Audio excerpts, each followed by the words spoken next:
Tout le plaisir est pour nous de vous retrouver pour cette édition. Sans plus tarder, voici les titres.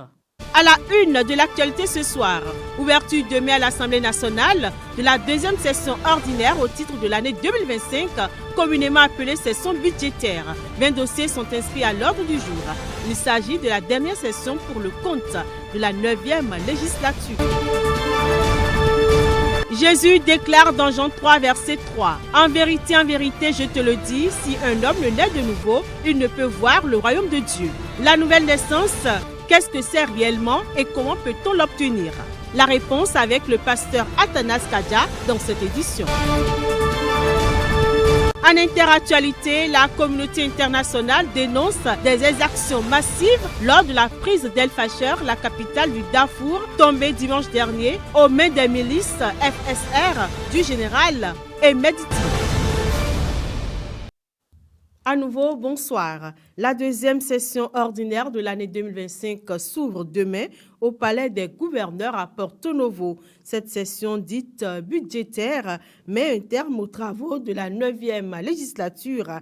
Elle s'annonce particulièrement dense avec une vingtaine de points inscrits à l'ordre du jour. On peut citer la présentation du rapport d'activité du président de l'Assemblée nationale couvrant la période d'avril à septembre 2025, l'examen du projet de loi de finances pour la gestion 2026 qui fixera les priorités économiques et sociales du pays. Les députés se pencheront également sur plusieurs textes, dont ceux relatifs au code de la route, à l'environnement, au statut du bureau, à la maîtrise d'ouvrages publics, à l'adhésion du Bénin à diverses conventions internationales.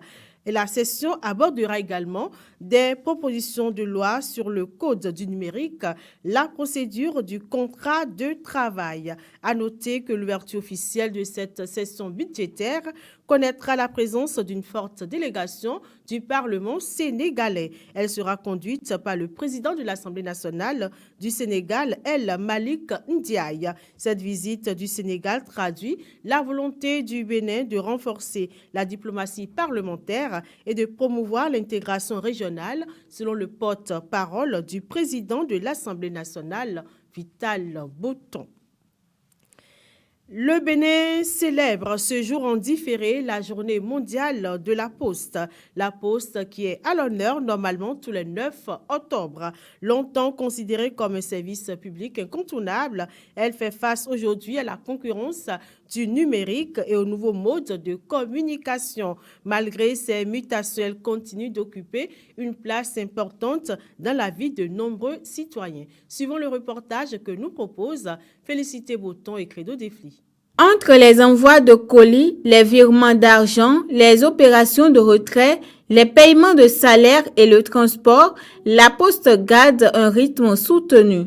Pourtant, beaucoup s'interrogent. La Poste a-t-elle encore sa place dans un monde de plus en plus connecté? Il y a beaucoup de personnes à l'avènement des nouvelles technologies de l'information et de la communication en 2000 qui pensaient que la Poste allait disparaître avec le digital. Mais bien au contraire, c'est une opportunité pour nous au lieu d'être un obstacle pour la Poste. Donc pour nous, c'est une opportunité pour nous réadapter, pour réinventer nos produits, pour qu'ils puissent répondre aux besoins, aux attentes de la clientèle. Donc aujourd'hui, nous avons pu combiner le digital avec nos produits classiques pour que les populations puissent voir que la Poste se modernise. La Poste d'hier, elle est révolue. Aujourd'hui, nous sommes vraiment dans une nouvelle dynamique pour pouvoir vraiment satisfaire davantage les populations. Sur le terrain, les agences postales s'adaptent. Ici, à la Poste de Sainte-Rita, les services financiers prennent une place grandissante. Actuellement, la Poste intervient dans le commerce électronique. C'est vrai, le courrier a baissé, le courrier papier a baissé, mais on a constaté qu'il y a un boom au niveau des colis à cause du commerce électronique. En dehors des colis, la Poste intervient aussi dans le transport. La Poste intervient dans le service financier, le service bancaire, à travers ses produits de l'épargne, à travers les crédits que la Poste accorde à ses clients. La Poste aussi intervient dans les assurances auto, assurances moto. Donc, à la date d'aujourd'hui, la Poste ne se limite pas au courrier. Son rôle a beaucoup évolué. Donc, sa place est toujours importante. La Poste paye aussi les salaires des fonctionnaires du Bénin. Pour cet usager, la fiabilité et la proximité restent les principaux atouts de la Poste. Naturellement, j'ai un compte à la Poste que j'essaie de tourner chaque fois. Je fais des dépôts de retrait de temps en temps quand le besoin se fait sentir. Il y a beaucoup de services que la Poste offre. Elle vend des romans, elle fait des tontines. Bon, beaucoup d'activités quand même que la Poste exerce qui moi m'intéresse spécialement, raison pour laquelle j'ai un compte à la Poste que je fais de tourner chaque fois. Entre modernisation et tradition, la Poste cherche à rester ce lien de confiance au cœur de la société béninoise. Un service qui, malgré les changements, continue d'occuper une place importante dans le quotidien des citoyens. Et on poursuit cette édition. Il est écrit dans Jean 3, verset 3. En vérité, je te le dis, si un homme ne naît de nouveau, il ne peut voir le royaume de Dieu.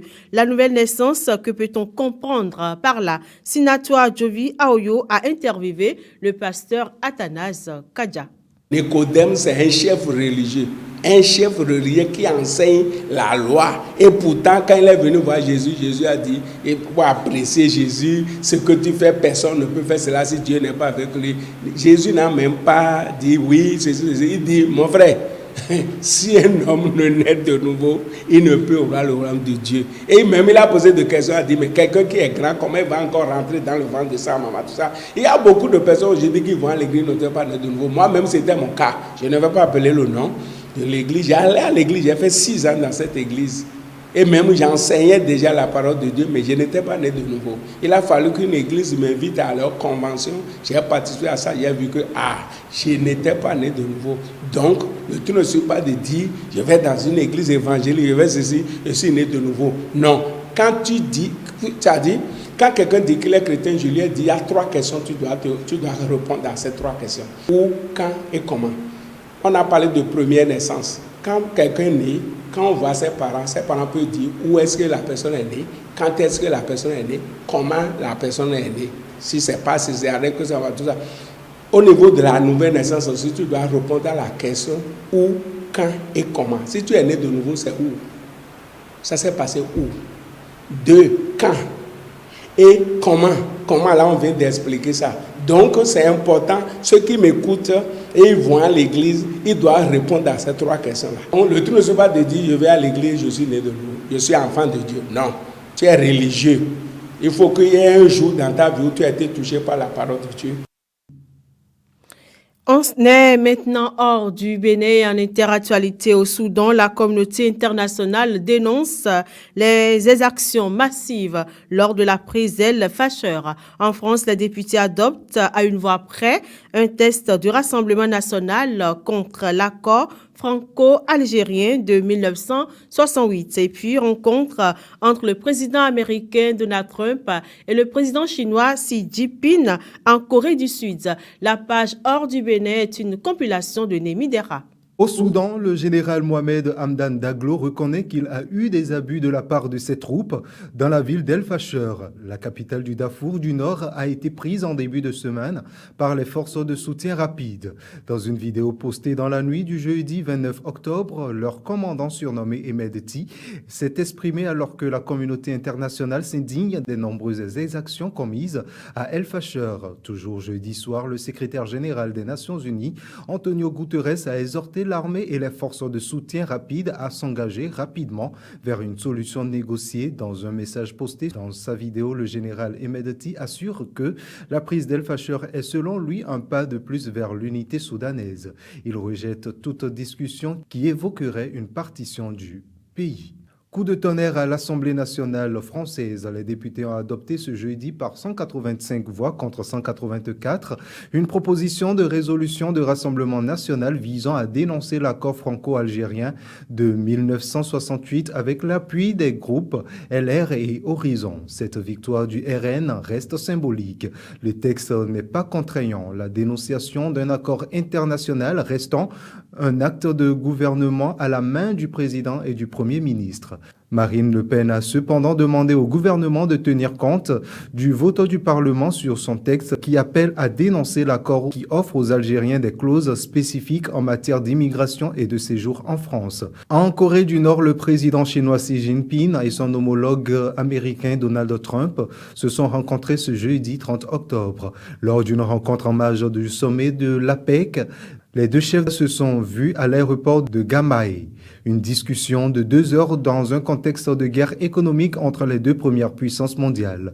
La discussion, elle, a duré un peu moins de 2 heures. Le président Xi Jinping a annoncé quelques minutes avant le début de la rencontre que les intérêts chinois ne sont pas incompatibles avec ceux des États-Unis malgré d'importantes divergences, qui sont parvenus, d'après Donald Trump, à s'accorder sur des dossiers importants comme les semi-conducteurs ou encore les fentanyl, un puissant opiacé utilisé comme drogue aux États-Unis. Le président américain Donald Trump, de son côté, qualifie de grand succès sa rencontre avec son homologue chinois et a annoncé qu'il se rendrait en Chine en avril prochain pour de nouvelles discussions et négocier d'autres dossiers comme celui de Taïwan qui n'a pas été abordé lors de cette rencontre en C'est tout pour cette édition, mesdames et messieurs. Merci de nous avoir reçus chez vous. Retrouvez-nous également et suivez-nous sur Facebook, YouTube, Instagram, TikTok et Insta.